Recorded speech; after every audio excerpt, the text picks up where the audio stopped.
mar embravecido, ja veieu que fa molt vent, és una passada, que arriba a fer i fa fred a sobre.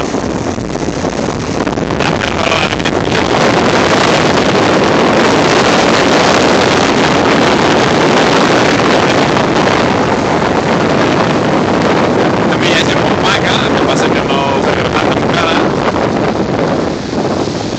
Aquí hi ha gent gravant professionalment en vídeo, a més. Tornem cap allà, hi ha unes més aquí, com podeu veure, una petita hi ha molta gent tirant un poc, i aquí l'estava ben bé a